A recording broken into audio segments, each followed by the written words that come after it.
এই মেয়েটি একজন গরিব মাছ বিক্রেতা ছিল, কিন্তু একদিন মেয়েটি ভুল করে শহরের সবচেয়ে বড় মাফিয়া ডনের সাথে অ্যাক্সিডেন্ট করে সেখান থেকে পালিয়ে যেতে লাগে। কিন্তু মেয়েটি যখনই দেখে লোকটি স্মৃতি হারিয়ে ফেলেছে, তখনই সে লোকটিকে তার বাড়িতে নিয়ে আসে। এদিকে লোকটি জানতো না যে সে একজন মাফিয়া কিং ছিল, আর সে শত্রুদের আক্রমণে গুরুতর আহত হয়ে তার স্মৃতি হারিয়ে ফেলেছে। তাই লোকটি মেয়েটিকে তার প্রেমিকা মনে করে মেয়েটিকে সব কাজে সাহায্য করতে থাকে। তবে লোকটি কাজ করতে করতে ভুল করে তার পোশাক খুলে ফেলে, আর তখনই মেয়েটি এই দৃশ্য দেখে তার প্রতি ফিদা হয়ে যায়।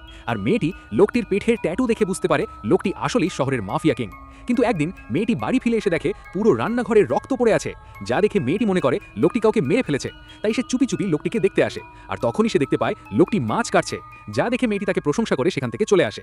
আর তখনই মেয়েটির ছোট ভাই তার বাড়িতে এসে মেয়েটির মাছের দোকান নিজের দাবি করে, কিন্তু মেয়েটি সোজা তাকে না করে দেয়। এতে মেয়েটির ভাই তাকে মারতে যায়, আর তখনই মাফিয়া কিং এসে সবার হালুয়া টাইট করে দেয়। আর পরের দিন মেয়েটি যখন তার মাছের দোকানে বসেছিল, আর তখনই মেয়েটির স্কুল লাইফের বন্ধুরা চাঁদা তুলতে আসে, আর মেয়েটি চাঁদা দিতে না করলে সবাই দোকানটি ভেঙে ফেলার নির্দেশ দেয়। কিন্তু মেয়েটি জানায় তার প্রেমিক শহরের মাফিয়া কিং, যা শুনে কেউ তার কথা বিশ্বাস করে না। তাই মেয়েটি বাড়িতে এসে লোকটিকে অদ্ভুত পোশাক পরিয়ে দেয় এবং তাকে অনেক পরিমাণ মদ পান করায়। কিন্তু মেয়েটি যখন লোকটিকে নিয়ে তার বন্ধুদের কাছে যাচ্ছিল, তখনই লোকটির পেট খারাপ হয়ে যায়। আর পরের পার্টটি দেখতে ভিডিওতে লাইক করুন।